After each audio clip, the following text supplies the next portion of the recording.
Olá, boa noite, especialmente para o pessoal que vai ver depois no IGTV. É bom a gente já começar cumprimentando, porque senão fica aqueles minutinhos ali que a gente está esperando o pessoal chegar, né? Bacana, já está chegando gente aí. Tem como endireitar um pouquinho essa... Não, olha lá. Essa aí é tipo um pouquinho para cá, assim, ó. Rotaciona um pouquinho. Aê! Beleza. Boa noite, pessoal. O pessoal que já está chegando aí. Rosana Martins, sempre presente com a gente aqui. Gabriel.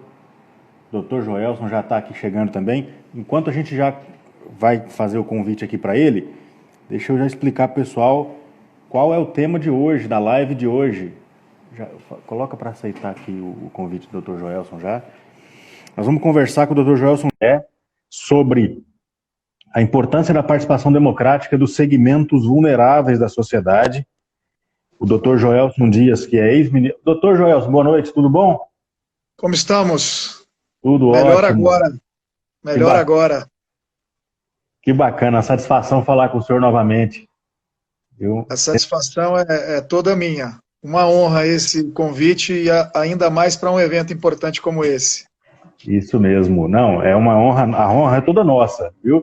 E para falar de um tema que eu sei que é tão caro ao senhor e no qual o senhor Sim. é um especialista, né? Bom, eu digo, um curioso acadêmico antes de qualquer outra coisa. A experiência profissional me permitiu uma aproximação desse tema e depois, claro, a curiosidade acadêmica acabou aguçando ainda mais o interesse. E aí hoje, com o privilégio de participar de eventos tão importantes como esse, rodeado de pessoas tão importantes como você e de todos os que nos assistem, aos pouquinhos a gente vai tendo a oportunidade de debater, conversar um pouco mais sobre esses temas que são tão importantes, mais do que qualquer outra coisa, para a nossa cidadania, né? Vamos precisar melhorar mesmo a intérprete, tá? O celular tem que ir um pouquinho para cima porque ela tá cobrindo. Eu estou vendo aqui que eu vou até. Peraí, deixa eu ver. Essa é a posição. Assim? Tava não, para trás. Mais para trás. Mais um tá. pouquinho, mais um pouquinho. Mais um pouquinho? Pode ir mais. Mais. Agora sim. Pronto, excelente. Ok. Pronto. Agora eu acho agora que ficou bom? me parece que sim. As pessoas aí com deficiência auditiva, surdos, surdas, poderão nos dizer daqui a pouco se ficou melhor desta forma. Certo. Eu vou até explicar para o pessoal o seguinte: nós estamos trazendo essa novidade, inclusive, a pedido do senhor, que é a tradução simultânea para Libras. Então, por isso que nós temos aqui a Priscila, que é a nossa tradutora. Priscila, ficou bom? A Priscila já deu um ok. Então nós temos a tradução simultânea para Libras.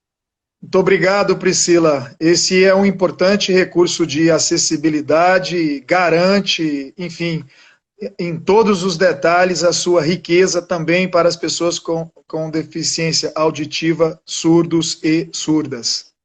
Deixa eu mandar um abraço aqui para a Marina, lá do Eleitoral por Amor, que já mandou aqui um parabéns para nós. Ela que é sua fã, eu sei, né, sua parceira, e esteve com o senhor no painel que nós promovemos lá no webinário da Megasoft, há 2 semanas atrás. Vocês foram...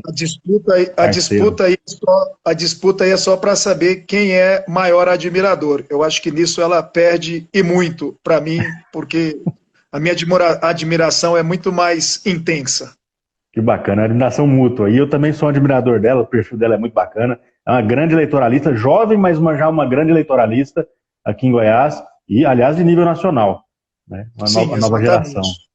Bacana. Mais uma prova aí de que os nossos eventos podem ser cada vez mais paritários, contar com a presença marcante de mulheres talentosas, profissionais, acadêmicas, enfim, contribuindo assim com a riqueza que a diversidade nos proporciona.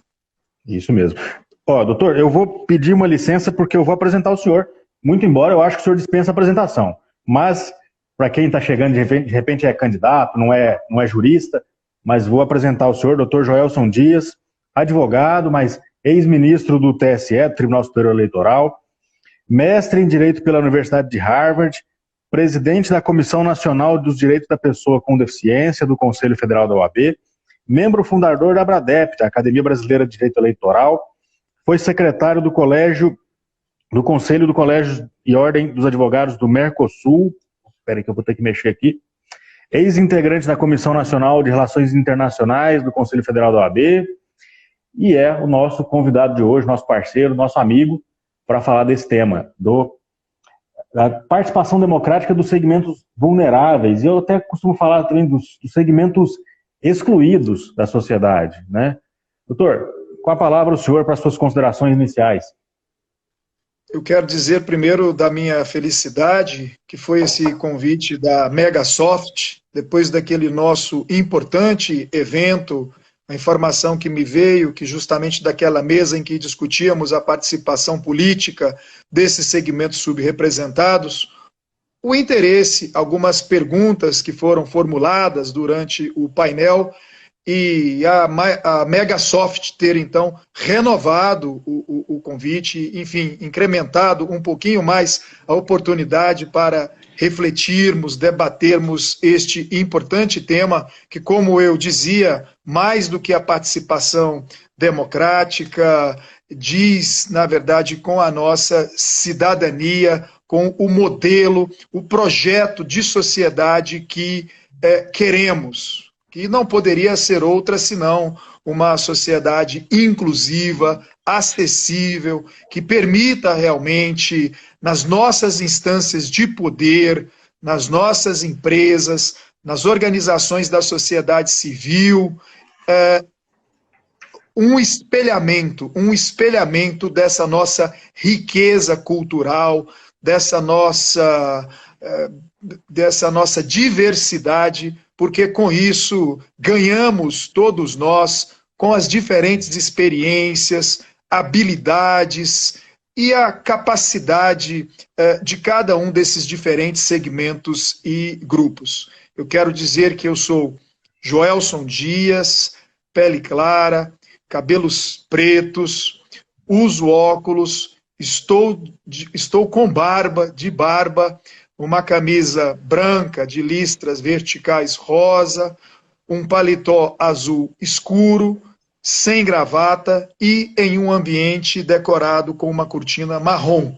Faço essa descrição para permitir que também as pessoas com deficiência visual, cegos e cegas, da mesma forma que as pessoas com deficiência auditiva, surdos e surdas, com a interpretação de Libras, graças à generosidade da nossa Priscila, a nossa intérprete, tenham todos os segmentos a mais absoluta acessibilidade, porque, claro, seria um contrassenso falarmos de inclusão, de acessibilidade eleitoral, no que diz respeito às pessoas com deficiência, e não garantirmos aqui, nesse importante espaço de debate, de reflexão, também a sua inclusão. Por isso eu quero te agradecer, Leon, quero agradecer a Megasoft pela, enfim, oportunidade de tornar acessível essa nossa conversa, mandar um abraço também para meu querido amigo Carlos, da ABA, que, enfim, em parceria com a Megasoft, promoveu anteriormente aquele evento e que tem me permitido também aprofundar essa nossa reflexão também com a Comissão de Direito Eleitoral da ABA. Então, essas são as minhas primeiras palavras, mais do que qualquer outra coisa, de agradecimento e já felicitando a Megasoft, você, todos que ajudaram na organização desse evento, para mostrar que é possível, sim, com esforço de todos, de todas, enfim, em muitas das nossas atividades, até que consigamos aí a acessibilidade plena, mas em muitas das nossas atividades, já garantir essa acessibilidade tão necessária para que as pessoas com deficiência possam participar em igualdade de condições, de oportunidades com todas as demais pessoas. Então, muito obrigado não só pelo evento, pelo convite, mas por esse esforço de garantir, inclusive, a acessibilidade. Maravilha. A gente aprende muito com o senhor aqui, o senhor que nos traz essas novidades. Aliás, esse esforço é importante, mas esse esforço vai ficando cada vez menor. A gente vai se adaptando, isso se torna natural. Acho que faz parte, né? É verdade. É verdade. E olha, a Megasoft hoje, de uma certa forma, está fazendo escola. Quero mandar aqui também um abraço para minha amiga Renata Guimarães, foi quem nos indicou a intérprete de Libras, a possibilidade de, no Instagram, garantirmos a acessibilidade também com a intérprete de Libras. O Instagram não tem essa funcionalidade, é uma falha ainda do aplicativo que se espera o quanto antes possa ser corrigida, e essa é quase que uma improvisação, essa maneira de garantir aqui o intérprete de Libras, e eu espero que surdos e surdas depois nos deem um feedback, porque o propósito é sempre de aprimorar, é uma tentativa que a Megasoft faz de garantir a acessibilidade, já que o Instagram, o aplicativo, não possibilita isso. E tomara que dê certo, porque quem sabe, depois a Priscila pode nos dar o feedback também, que teríamos resolvido, né, a acessibilidade das pessoas com deficiência auditiva, não obstante aí o aplicativo, o Instagram, não fornecer essa possibilidade. Então, acho que isso é importante destacar, isso é importante ressaltar também, e você o disse com muita propriedade. A gente começa primeiro descrevendo os cards de divulgação dos eventos, para que as pessoas com deficiência que não têm acesso àquela imagem possam ler o que diz a imagem, e aí serem plenamente informadas como qualquer outra pessoa. Depois a gente torna acessível o nosso site na internet, onde se faz aí a inscrição para participar do evento, e no evento é isso, não tem mais como pensar num evento sem o intérprete de Libras. E eu vou mais longe, não é porque é um evento voltado para as pessoas com deficiência, ou contemplando também as pessoas com deficiência, que deve ser inclusivo e acessível. Não, muito pelo contrário.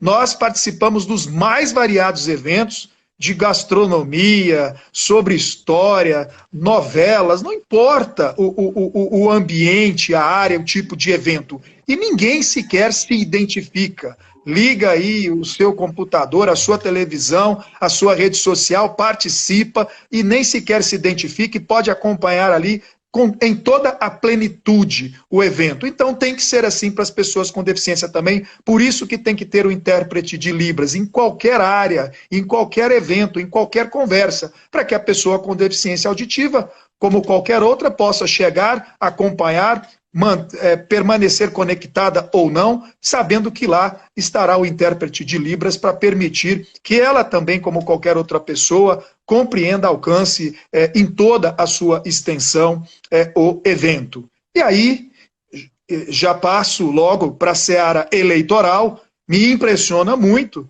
nós temos mais de 46 milhões de brasileiros, 24% da nossa população que se identifica com deficiência, e como é que os partidos estão perdendo a oportunidade de garantir nas suas páginas na internet, na rede social, no programa, no rádio e na televisão, enfim, nos panfletos, em tudo o que faz a acessibilidade justamente para atrair esse importante, impressionante público em termos numéricos de pessoas com deficiência. Olha só que interessante, até 2016, nós tínhamos quase 600 mil eleitores que se identificavam com deficiência. Nas eleições agora de 2020, serão mais de 1.100.000 eleitores, mais precisamente 1.158.000 eleitores que se declararam ali com deficiência ou algum tipo de mobilidade reduzida. Uma evolução, portanto, de praticamente 100% no nosso eleitorado. Daqui a pouco eu vou dizer por que teve essa evolução, pelo menos o que eu acho, o que eu penso, não tem nada ainda científico, empírico demonstrando isso, mas eu vou dizer a minha opinião, a minha impressão. Mas, enfim, quis trazer aqui logo de imediato os dados das pessoas com deficiência, podemos trazer depois os das mulheres, podemos trazer também os dos negros, com certeza os do segmento LGBT, os indígenas, não seriam diferentes os números, porque, na verdade, não estamos a falar de minorias numéricas. As pessoas, às vezes, confundem, até se insurgem, dizendo, peraí, mas nós não podemos falar de minoria, nós não somos minoria, mas minoria no sentido do Pacto Internacional de Direitos Civis e Políticos da ONU, no seu artigo 27, que fala, na verdade, de minorias linguísticas, étnicas, culturais, e em relação aos outros segmentos, vamos dizer segmentos sociais vulneráveis ou segmentos sociais subrepresentados. E, de novo, muita gente às vezes se insurge, mas eu não sou vulnerável, meu segmento não é vulnerável. É vulnerável em termos de direitos, vulneráveis porque os direitos ainda não foram efetivados para esse segmento. Vulneráveis porque em toda a discussão esses segmentos são invisibilizados, não têm acesso, não têm participação. Então é nesse sentido da vulnerabilidade dos seus direitos, da sua participação política. Mas todos eles, em termos numéricos, considerada a população, sempre números muito expressivos, e daí, para mim, uma incógnita, os partidos não aproveitarem desses impressionantes números para garantir mais filiados no seu quadro de filiadas e filiados, lançar mais e mais candidatas desses grupos subrepresentados, para, enfim, com isso, alcançar o seu quociente eleitoral, melhorar o seu quociente partidário e, quem sabe, eleger um número ainda maior de eleitos. Perfeito. Doutor Joelson, eu queria começar te perguntando também, o que o senhor entende por segmentos, quais são esses segmentos subrepresentados, são vários, mas quais são os principais do ponto de vista político? Sim, a gente falará em segmentos sociais vulneráveis ou subrepresentados, como o próprio nome diz, como eu vinha dizendo, justamente nessa perspectiva da subrepresentação. Basta ir a uma Câmara Municipal, a uma Assembleia Legislativa, à Câmara, ao Senado, ou em qualquer prefeitura, que a gente verá um número sempre muito inexpressivo de pessoas do segmento LGBT, de mulheres, de negros, de pessoas com deficiência, de indígenas. São segmentos historicamente discriminados, historicamente excluídos, uma invisibilidade enorme, totalmente desprovidos dos seus direitos, e, claro, virou um círculo vicioso, justamente porque não tem políticas públicas, ações, programas, ações afirmativas, garantindo a sua maior participação política. E, com a sua maior participação política, uma maior representatividade nos nossos parlamentos e nas outras instâncias de poder, acaba que a falta dessa representação descritiva, ou seja, alguém desses segmentos efetivamente eleita com assento nos parlamentos, gera um déficit também no que diz respeito à representação substantiva, porque faltam pessoas, faltam grupos que possam, no âmbito dos nossos parlamentos, dos nossos governos, encaminhar, desenhar, garantir a efetivação, a implementação, execução de políticas públicas, de ações, de programas que tirariam essas pessoas da invisibilidade, da exclusão, que, enfim, atenuaria o preconceito contra essas pessoas, desenvolveriam políticas públicas mais compatíveis para a sua emancipação, a sua autonomia em termos sociais, em termos econômicos. E tudo isso durante um certo tempo, essas ações afirmativas, um rigoroso escrutínio para ter certeza que ninguém delas se beneficiariam em detrimento dos outros que precisam efetivamente ser incluídos, até que a gente alcançasse um maior equilíbrio. A própria representação simbólica também é muito importante. Você chegar numa Câmara Municipal, chegar no Parlamento, na Câmara dos Deputados, ligar a sua televisão, a sua internet para acompanhar a sessão e ver ali um negro, uma mulher negra com deficiência, uma mulher negra com deficiência, lésbica, efetivamente ocupando um mandato, um cargo importante. Então, a representação simbólica também é muito importante, porque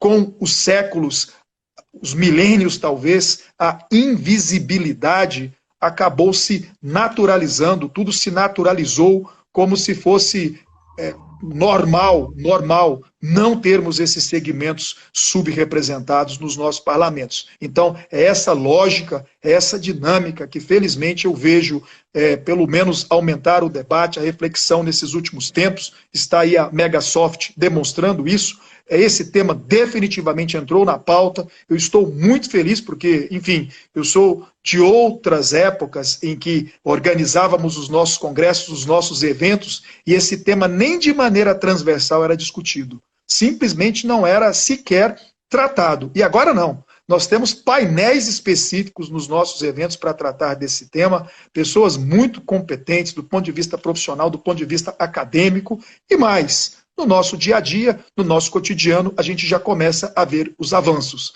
As mulheres avançaram muito, estão muito longe de avançar o que precisa avançar, muito longe mesmo.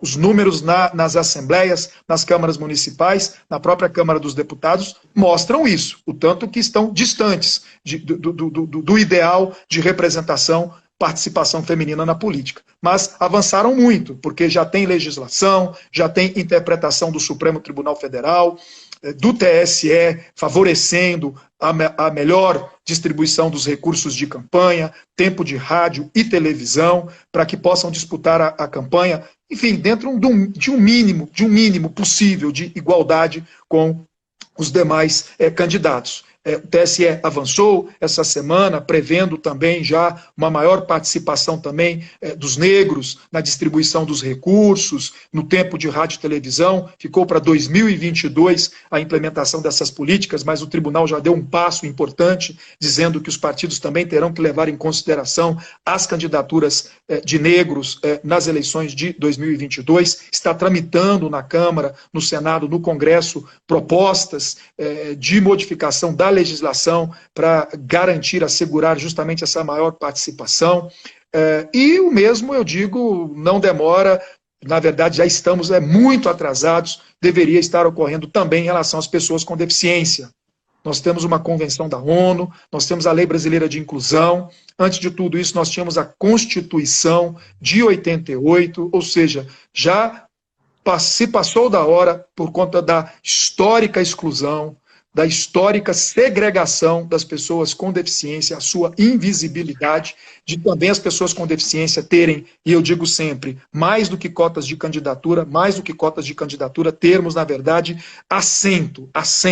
É isso que precisa, paridade de assento para as mulheres e homens, 2 listas na hora da apuração dos votos, e o partido se elegeu 6, se elegeu 7 ou se elegeu 5 filiados, e que na hora de distribuição se faça um homem e uma mulher, ou vice-versa, a partir do que foi mais bem votado, garantindo ao partido assim o exato número de vagas que obteve ali segundo o quociente partidário, mas fazendo essa distribuição paritária de gênero, e aí sim teríamos, mais do que as cotas de candidaturas, efetivos assentos com paridade de gênero, superando, portanto, esse constrangimento, essa vergonha que é para o Brasil, esses pífios números de participação das mulheres na política, comparados aí com toda a América Latina, comparada com o mundo. Qualquer pesquisa que se faça com mais de 100 países, 190 países,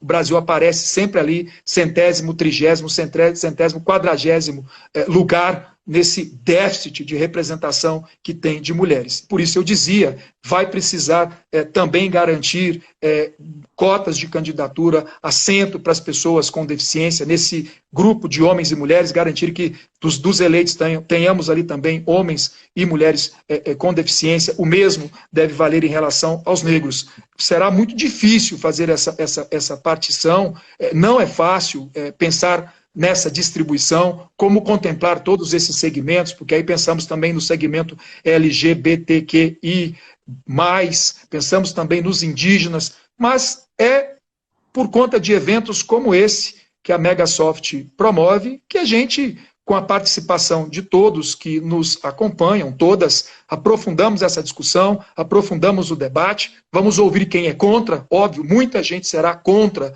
essas propostas, essas ações afirmativas, mas então que nos apresentem soluções, porque o fato é todos discriminados, historicamente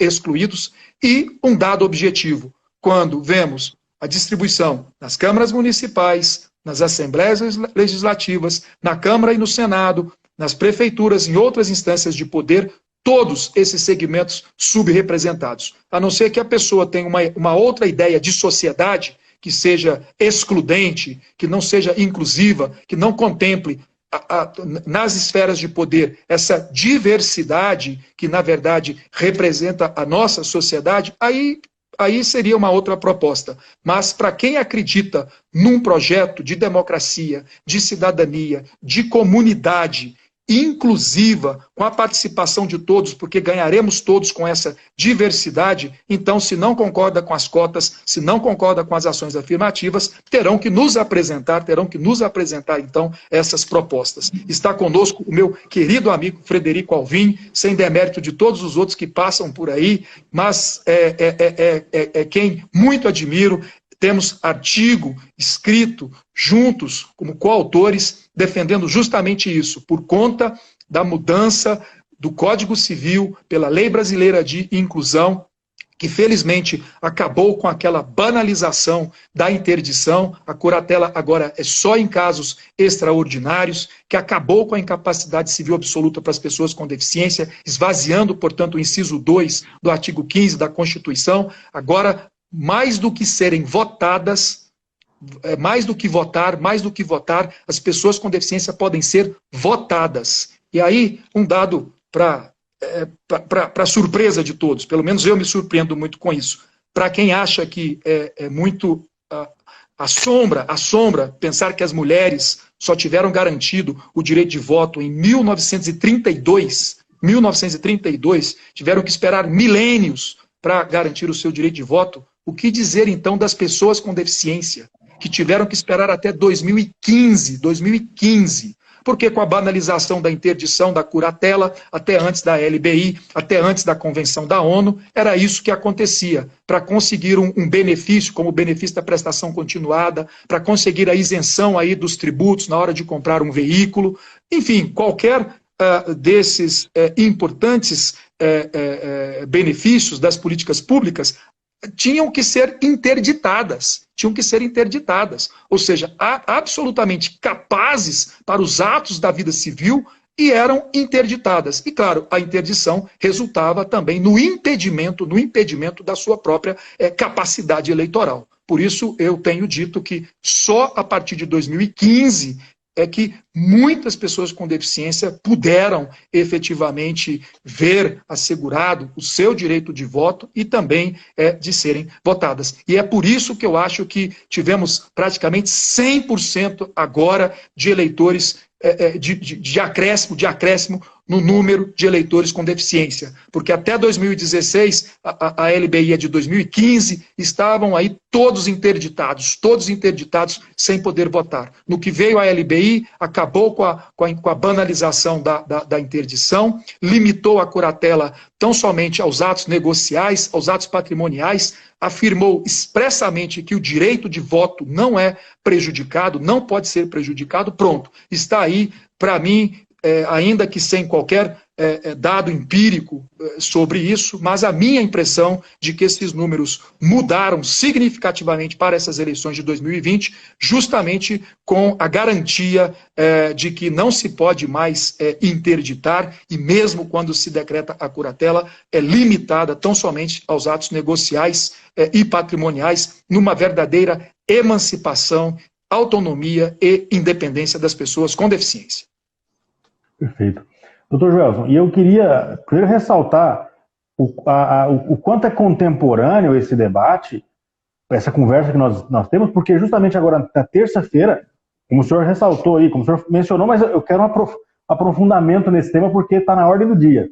Na terça-feira, o TSE julgou uma consulta da deputada Benedita da Silva, do Rio de Janeiro, se não me engano, dizendo a respeito da participação dos negros na política, reservando já para 2022 tempo de televisão e recursos do Fundo Especial de Financiamento de Campanha. Não para essas eleições, estaria muito em cima, daria uma certa insegurança jurídica, talvez, mas já para 2022. Então, eu queria que o senhor comentasse o que o senhor achou desse julgamento, quais foram os avanços e o que poderia ter avançado talvez um pouco mais. O que o senhor achou?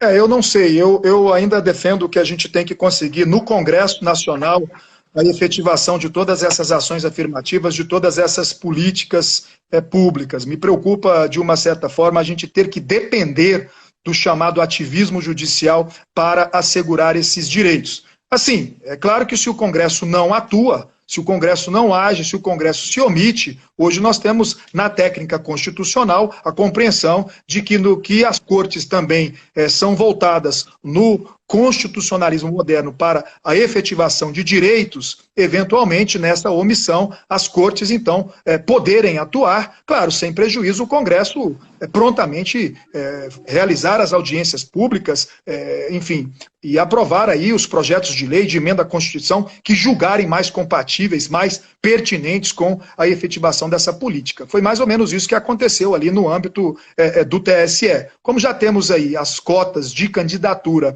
e os recursos financeiros destinados às mulheres, o TSE pôde interpretar a legislação, entendendo que no caso específico das candidatas negras e até dos candidatos negros, a legislação estava causando ali um efeito reverso, um efeito prejudicial às mulheres negras e mesmo aos negros. Ou seja, porque é isso, né? A discriminação não é só propriamente o propósito, não é só porque tem alguma legislação, algum ato, alguma prática que discrimine. Se analisa também na técnica mais contemporânea, se do ato, se da decisão, se da legislação, não resulta algum efeito concreto que também possa significar exprimir exclusão. Isso está aí em todos os tratados internacionais. O Brasil ratificou todos os tratados internacionais, tanto no âmbito da ONU, no âmbito da OEA, e qualquer tratado, ou seja, tem força de Constituição, de norma constitucional inclusive,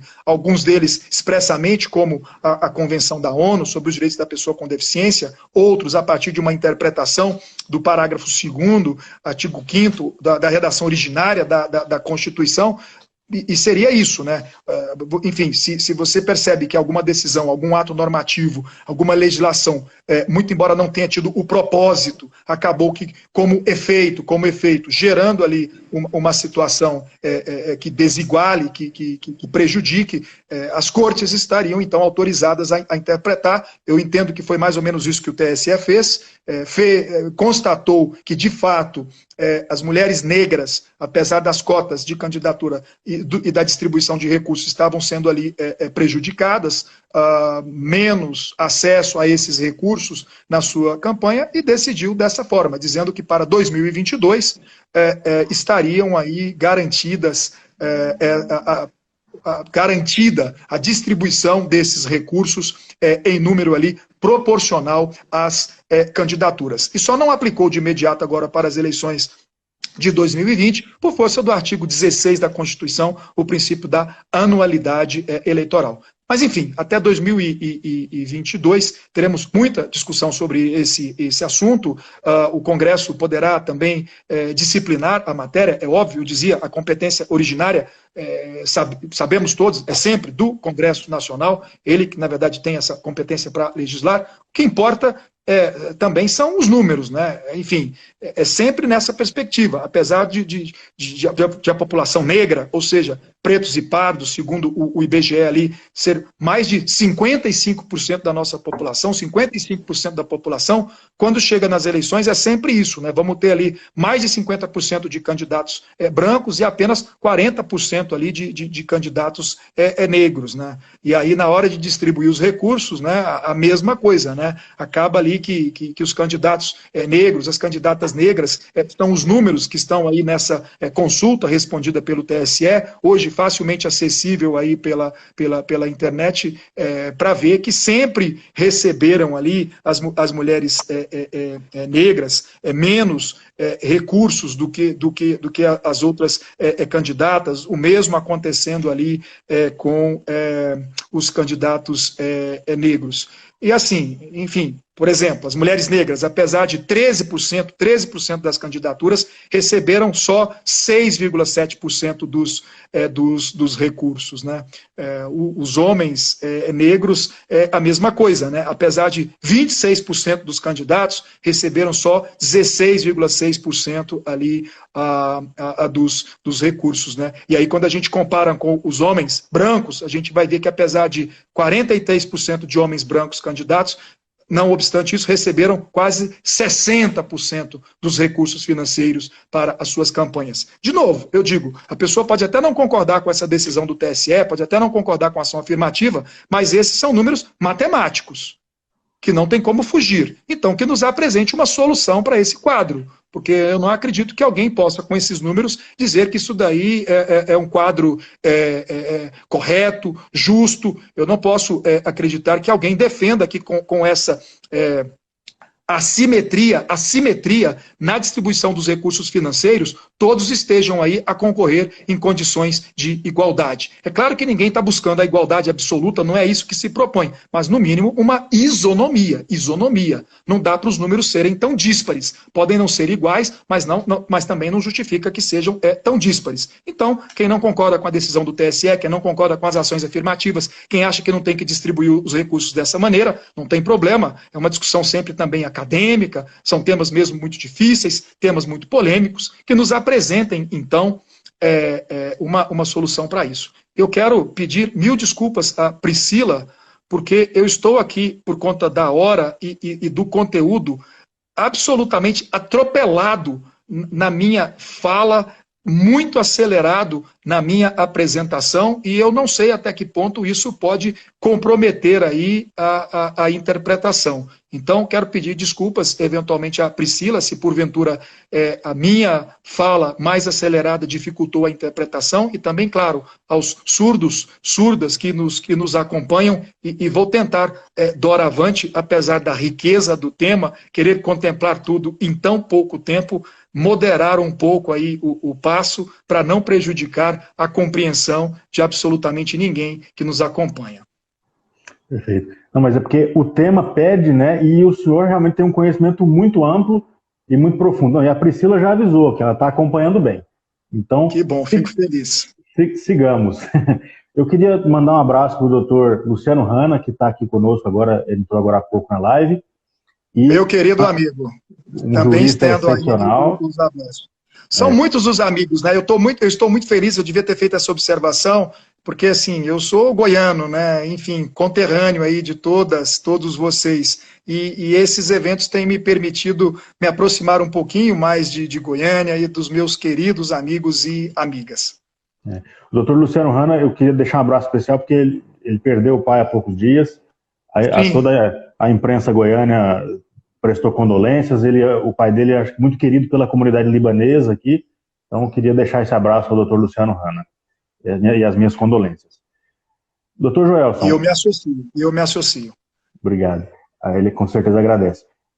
Qual que é a dificuldade que o senhor encontra na efetivação, por exemplo, das cotas femininas, das candidaturas femininas, na verdade, que nós temos lei, nós temos a cota definida, mas a gente ainda encontra uma resistência muito grande que essas candidaturas sejam reais. O problema das candidaturas laranja, né? O que o senhor propõe ou o que o senhor acredita que pode ser feito para que essas candidaturas sejam efetivas? Já quando a gente fala de agora, né? Sim. Quando a gente fala das pessoas com deficiência, a gente costuma falar das barreiras. A Convenção da ONU foi muito importante porque ela mudou o conceito de pessoa com deficiência. Antes, a ênfase estava nos impedimentos de natureza física, sensorial, mental, nos impedimentos funcionais, na perda da estrutura do corpo. Era todo mundo muito focado nisso, que a gente chama de modelo médico da deficiência. Com a Convenção da ONU, isso tudo mudou. Porque, assim, as pessoas finalmente chegaram à conclusão, puderam perceber que, na verdade, não é o impedimento do corpo funcional até a perda de estrutura que impossibilita a pessoa de exercer, na mais absoluta plenitude, os seus direitos. Veja nessa nossa live agora as pessoas surdas, não obstante o impedimento de natureza sensorial, auditivo, estão acompanhando com plenitude esse nosso evento. Por quê? Porque nós propiciamos a intérprete de Libras. Então, é isso que se tem no mundo da deficiência. O que nós precisamos é romper, eliminar, superar as barreiras e obstáculos. Os obstáculos arquitetônicos, os obstáculos na comunicação, os obstáculos na informação, para que o mundo se torne mais inclusivo e mais acessível. E isso vale também para todos os outros segmentos sociais subrepresentados, porque, não obstante falarmos de barreiras arquitetônicas, da comunicação, da acessibilidade, da informação, o que pesa mesmo no final são as barreiras atitudinais, são as barreiras atitudinais, é o preconceito, é o estereótipo, é a discriminação, é não se permitir sequer a pessoa, qualquer que seja ela, de qualquer grupo, a oportunidade para que ela demonstre o seu potencial, a sua capacidade, as suas habilidades. Por isso que chama preconceito. Existe uma ideia pré-concebida de que a pessoa não vai dar conta. E aí se criam as mais diferentes dificuldades, obstáculos, barreiras para a efetivação do seu direito ao trabalho, ao emprego, à saúde, à educação. Quando, na verdade, eliminadas essas barreiras atitudinais, o preconceito, eliminada a discriminação, a gente consegue, já temos evidências concretas disso, esse nosso evento é um exemplo disso, e incluir as pessoas, permitir que elas participem em igualdade de condições com as demais pessoas. Não adianta só garantir o emprego, o trabalho das pessoas com deficiência, se ela chega no ambiente de trabalho e as pessoas não estão capacitadas para lidar com a sua diversidade, se não tem os recursos da tecnologia assistiva, os apoios necessários para que ela, como qualquer outra pessoa, possa desempenhar bem as suas funções. Então, tudo isso tem que ser visto e não é diferente no eleitoral. No eleitoral, nós precisamos mudar a cultura, mudar, acabar com esse preconceito, acabar com essa discriminação. Os próprios partidos têm todas as condições, independentemente de legislação, independentemente de decisão de TSE, de cotas, pura e simplesmente com as suas fundações, que também recebem recursos públicos, criarem programas para se aproximarem da comunidade, dos eleitores e eleitoras, principalmente em anos não eleitorais, fomentando programas de capacitação, cursos, congressos, debates, buscando uma maior inserção junto a esses segmentos subrepresentados. Eu acabei de falar dos números, o número de mulheres não é diferente. Nós temos mais de 50% de mulheres na nossa população, mais de 50% de mulheres no nosso eleitorado, mais de 44% de mulheres filiadas. Ou seja, os partidos têm todas as condições de buscar junto na comunidade, junto a esses diferentes grupos, os principais líderes. Tem muita gente boa de voto, muita gente reconhecida, muita gente representativa em cada um desses segmentos. Tem muita empresária, mulher e negra, tem muito homem negro com deficiência e gay, com uma expressão na sua comunidade, no seu grupo de amigos, que com certeza, se os partidos soubessem aproveitar melhor disso, não só garantiria uma maior diversidade entre os seus filiados e filiadas, mas isso representaria votos. Os partidos precisam alcançar o quociente eleitoral para poder garantir a eleição, se não tivermos sobras, para garantir a eleição de filiados, filiadas nas câmaras municipais, na Assembleia Legislativa e na Câmara dos Deputados por conta do sistema proporcional. Nós, esse ano, não teremos as coligações nas eleições proporcionais. Nas eleições para prefeito, sim, os partidos poderão continuar se coligando. Mas nas eleições para vereadores, vereadoras, os partidos sairão sozinho, chapa puro sangue, portanto. Ou seja, se não tiver ali uma boa lista de bons nomes, bons candidatos, bons puxadores de votos, corre o risco de não alcançar o quociente eleitoral. Por outro lado, se buscar uma maior diversidade nas suas convenções municipais que se aproximam agora a partir do dia 31, quem sabe incluir nesses diferentes segmentos, mais do que a cota, porque a cota para a mulher, aquilo que era piso virou teto, né? Os partidos agora, o esforço é para garantir os 30%. De novo, perdendo todo o potencial de buscar líderes empresariais, professoras, enfermeiras, assim, em vários segmentos, áreas, tem pessoas muito boas de voto, verdadeiras puxadoras de voto. E nós temos que acabar com esse preconceito contra o puxador de voto. Nós vamos entender melhor o sistema proporcional. O partido tem direito e tem que buscar o puxador de voto, porque, a princípio, são pessoas que representarão aquela ideia, o programa partidário. O que a gente precisa mudar é a falta de democracia interna nos partidos. É isso que a gente tem que mudar. Temos que garantir mais democracia interna. E no que garantir democracia interna, inclusive, participação desses segmentos sociais subrepresentados também nos órgãos de direção partidária. Precisamos ter mais convenções municipais para a escolha dos órgãos dirigentes, mais do que comissões provisórias, convenções reais para a escolha dos dirigentes e, com isso, também participação nas próprias esferas de poder, também nos órgãos de direção partidário. E para isso a gente não precisa de lei, não precisa de ação afirmativa, precisa só de uma mudança de cultura, de modo que os partidos busquem essa diversidade. E aí, claro, para eleger tem que dar recurso de campanha, tem que dar tempo no rádio e na televisão, tem que dar toda a consultoria necessária para que as pessoas possam usar as redes sociais e a internet num momento de pandemia como esse, em que vai prevalecer mesmo o uso das redes sociais e da internet na campanha. E mais, pensando que temos mais de 1.100.000 eleitores inscritos ali como pessoas com deficiência, 46 milhões de pessoas na nossa sociedade que também se identificam como pessoas com deficiência.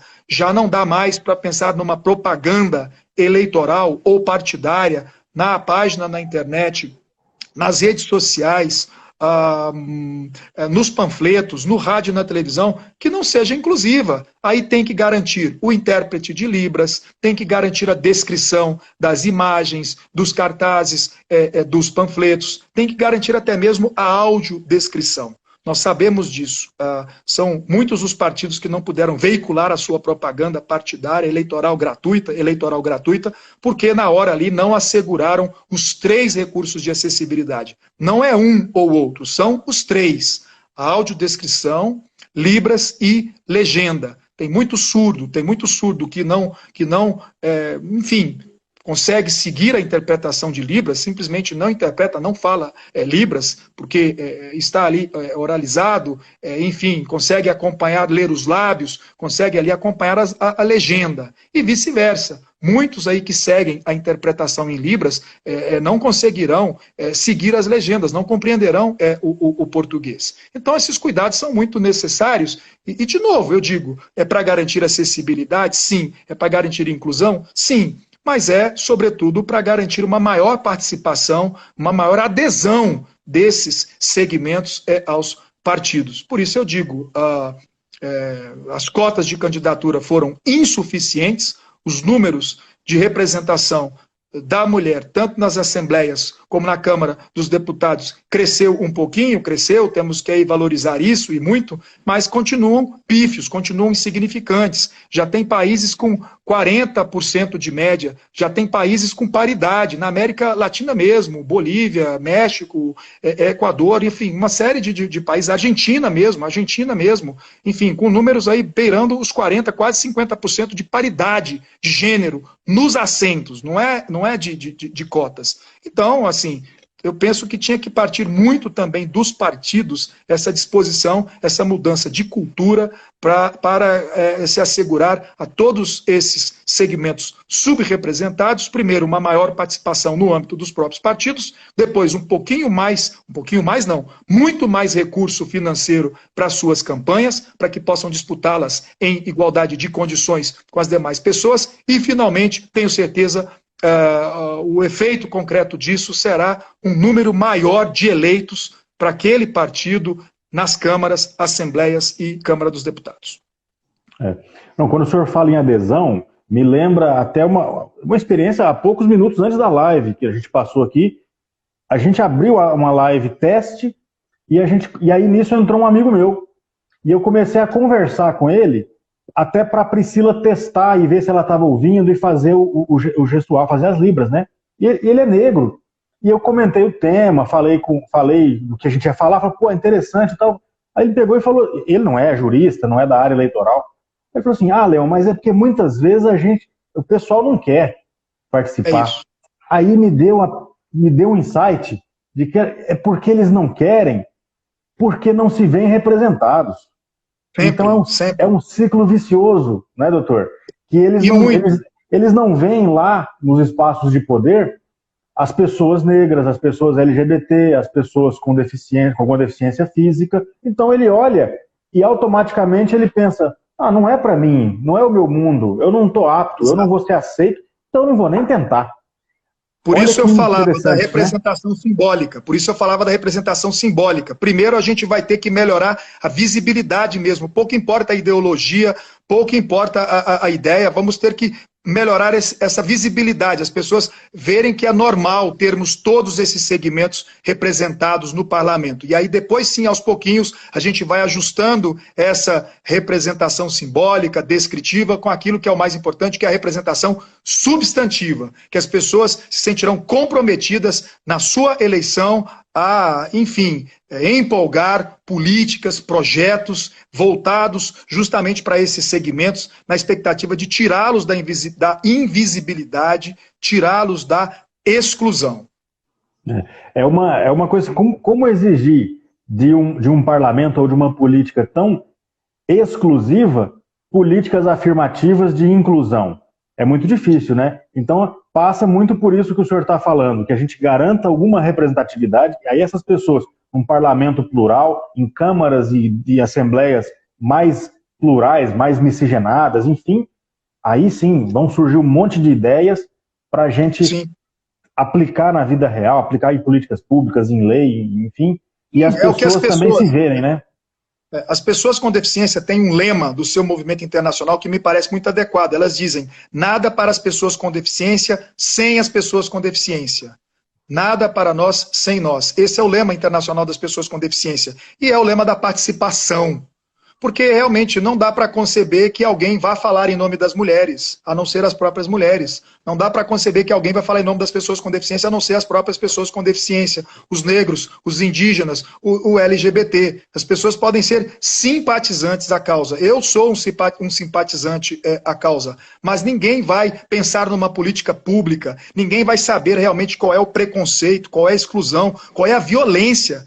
Nós poderemos fazer a live aqui discutindo a violência, porque todos esses segmentos, mais do que o preconceito e a exclusão, são vítimas de violência. Os números são gravíssimos de pessoas assassinadas, vítimas de violência e certamente por conta também do grupo social ali a que pertence, né? Números graves, significativos. Então, só essas... Não, o senhor falou assim, mulheres, negros e LGBT são as maiores vítimas de violência, né? Exato, exato. Tem gente que diz, eu sou contra o crime do feminicídio, eu não concordo com o feminicídio. Tem gente que diz isso. Bom, então vai ter que achar uma solução, porque quando chega lá, chegam os números da violência, assim, quase que 90% de mulheres assassinadas aí, perto de 10% de homens. Quer dizer, 10% é muito grave. Qualquer morte, qualquer vida que se tire é muito grave. Aliás, aqui a nossa solidariedade às mais quase 120 mil famílias de brasileiros que, por conta da inação, da omissão, da irresponsabilidade de muitos dos nossos governantes, acabaram chegando aí nesses números graves. Já teríamos números muito graves, porque essa pandemia, a doença é muito grave, o contágio é muito rápido, enfim, e aí com essa omissão, só se agravou e totalmente sem perspectiva, né? Afetando a nossa economia, não se sabe quando sai aí essa vacina, os hospitais aí sempre em risco de colapso, abrindo o comércio e às vezes o risco de uma nova contaminação, enfim, tomara que a gente consiga também em relação a essa pandemia, sair logo dela com a vacina e as autoridades voltarem a conversar, coordenar aí as suas atividades em todos os âmbitos para a gente ver se esse quadro se resolve, porque já tem meses que nós estamos nessa curva aí de mais de 1.000 mortos por dia. Isso não pode ser natural, isso não é natural. Qualquer um que perdeu um parente, um ente querido aí sabe a dor, qualquer um que foi acometido dessa doença sabe o susto, sabe a dificuldade, enfim, quantas pessoas internadas, entubadas, quantas pessoas com sequelas, isso ninguém nem está discutindo. Se discute muito o número de mortes, mas ninguém está discutindo a gravidade de quem está internado, as sequelas que ficaram, alguns, acometidos por essa doença. E, de novo, está atingindo a população mais pobre, está atingindo a população negra, e por isso que precisa do próprio segmento lá para desenhar as políticas, para desenhar as ações, para fiscalizar. Não adianta, quem não está acometido, quem está, enfim, preservado de alguma forma da contaminação, quem não depende do hospital público, quem não corre o risco de não ter o leito da UTI, de não ter o respirador, não vai pensar da mesma forma de alguém que já perdeu ali o parente e continua preocupado de ser atingido por essa doença. Então, está aí um exemplo concreto do que a gente chama de lugar de fala. Nós podemos ser muito simpáticos a essa causa e precisamos e temos que ser mesmo, mas quem definirá as políticas, as ações, o orçamento, enfim, e a composição de poder mesmo, nas instâncias de poder, nas assembleias, nos cargos, nas empresas privadas, nas organizações da sociedade civil, são os próprios segmentos, são essas próprias pessoas. Por isso que precisamos, ao máximo, garantir mesmo uma maior participação, porque aí resgata, como você colocou com muita propriedade, a confiança dessas pessoas na instituição, vai motivá-las, vai incentivá-las, enfim, mesmo que elas não se candidatem, elas serão filiadas aos partidos políticos para definir ali as listas de candidatos, ou ainda que não se filiem aos partidos políticos, poderão aí se associarem aos grupos, assim, à sua igreja, à sua comunidade, associação de bairro, na fábrica, algum comitê, alguma comissão, nas empresas, enfim, algum tipo de participação social, popular, cidadã, para que a sociedade também, numa ação concertada, eu acho que com S e com C, com o governo, possa reparar aí tantos anos de exclusão, tantos anos de opressão, tantos anos de desigualdade, tantos anos de assimetria na efetivação dos direitos. Não, doutor, eu acho que o que o senhor falou com uma propriedade absurda sobre esse tema. Nós já vamos ter que encerrar, porque já vai cair daqui a pouquinho aqui. Mas eu também queria aproveitar esse minutinho final, também como o senhor lembrou, nós estamos passando por um momento de pandemia trágico, em Goiás está muito ruim, a gente tem ouvido falar todos os dias de algum conhecido ou de parentes de conhecidos que vem a falecer, então queria fazer esse apelo às pessoas, não arrefeçam os cuidados nessa fase, está muito complicado aqui em Goiânia, em Goiás, em vários lugares do Brasil, a gente tem gente que nos escuta de vários lugares, então vamos prestar atenção e tentar se preservar e preservar os nossos, porque a gente tem que sair vivo disso aqui, talvez um dos piores anos da nossa existência, esse que nós estamos vivendo, infelizmente. Vamos passar por um período eleitoral daqui a algumas semanas, só tem mais um minuto aqui. Então, vamos tentar entrar no período eleitoral com responsabilidade, todos que estão nos escutando aqui, gente, para que a gente não perca mais vidas, e infelizmente vamos perder, mas é um absurdo completo que nós estamos vivendo. A inação governamental lá de cima me frustra muito, porque falta uma coordenação, que isso podia ser muito evitado, né? Podia ser minimizado esses danos. No mais, doutor, queria te agradecer imensamente por essa aula, essa palestra que o senhor nos forneceu aqui, que o senhor nos brindou, e o senhor está sempre convidado a trazer mais informações, mais falas do senhor, que é extremamente importante para o senhor, essas bandeiras que o senhor levanta. Muito obrigado, viu? Gentileza sua, sou eu quem agradeço o convite, e a Priscila também pela generosidade na interpretação. Muito obrigado e até uma próxima oportunidade. Verdade. Pessoal, muito obrigado. Até a próxima. Terça-feira tem live com o conselheiro do Conselho Regional de Contabilidade, Dr. Einstein Paniago. Continue acompanhando as redes sociais da Megasoft. Priscila, muito obrigado. Até a próxima. Acho que a gente vai acabar te incluindo nas lives da Megasoft, hein? Pessoal, uma boa noite a todos.